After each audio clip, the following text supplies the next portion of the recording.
Bu videomuzu izledikten sonra çok daha iyi anlayacaksınız. Kanserin asıl sebebinin kendimiz olduğunu. Son zamanlarda biliyorsunuz kanser vakaları oldukça artmakta. Peki bunun sebepleri neler? Hiç düşündük mü?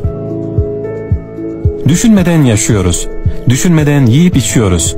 Düşünmeden bir hayat yaşıyoruz ve sonuçta kanser olarak hayata veda ediyoruz.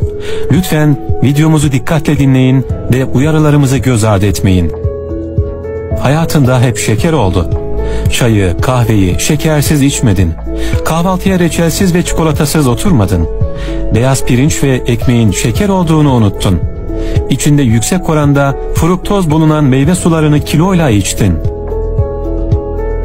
İçinde glukoz ve aspartam olan ürünler tükettin. Kolanın ve gazlı içeceklerin şeker ve zehir karışımı olduğunu bile bile içtin. Önce insülin direncin başladı, sonra şeker hastası oldun ama durmadın. Palm yağı, margarin ve trans yağ içeren ürünleri kullandın. Tereyağı ve zeytinyağı tüketmedin ki organlarından biri iflas edene kadar bunları yedin. Paketlenmiş hazır sıvı ve katı tüm ürünlerdeki koruyucu kimyasalların seni kanser edeceğini önemsemedin. Salçanı, makarnanı, turşunu, hatta limonu sıkıp limon suyunu bile kendin yapmadın. Hazır almak kolayına geldi. Pazardan nohutuna, fasulyeni bile almadın. Bunları konserve satın almak, yemek basitti senin için.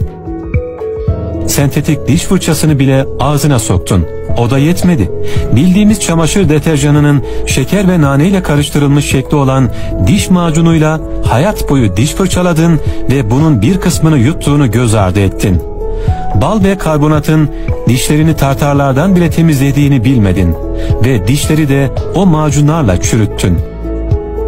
Çamaşır deterjanının ve yumuşatıcının vücut ısısıyla deri tarafından emildiğini ve deri kanserinin en büyük nedeni olduğunu umursamadın.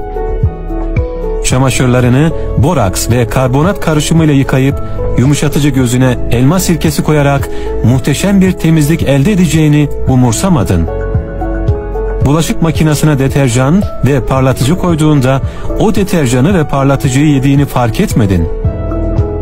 Deterjan yerine karbonat, parlatıcı yerine sirke koyarak hem sağlıklı hem de temiz bulaşıkların olacağını önemsemedin.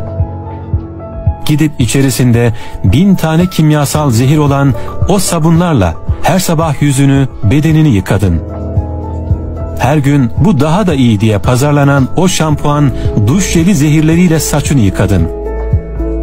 Evini Arap sabunu gibi doğal yağlarla üretilmiş bir sabun yerine temiz olsun diye çamaşır suyuyla sildin.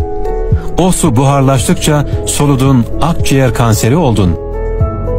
Fast food'un